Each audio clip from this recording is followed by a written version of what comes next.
office kaning maternal care and maternal and child care and nutrition. Since July man, timing po nga kami may assign sa flag raising o flag lowering, atong gi-celebrate ang month-long nga activities sa Nutrition Month nga ang ijang team mauni basaha food at nutrition security maging priority, sapat na pagkain karapatan natin.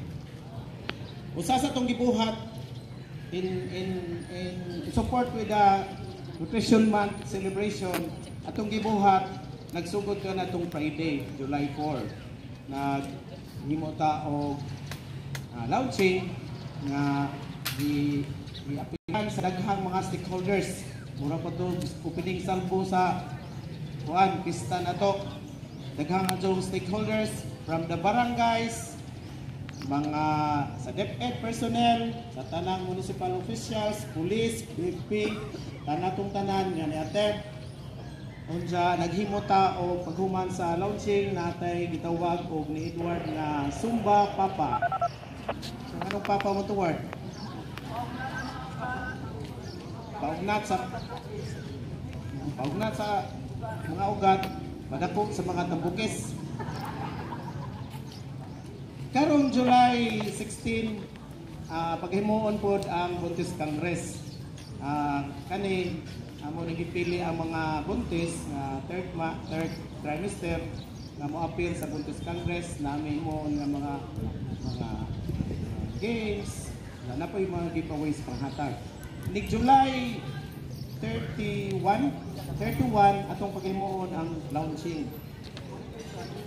Ang launching culmination activity ato ta sa Western Gym, propose nga venue nga Western Gym. Unsa ang gi-propose nga activity usa ni ang aqua fair. Headed by sa PA. Since mandate based on presidential decree 491 at no? 491 nga ang July mahimong buwan sa nutrition celebration.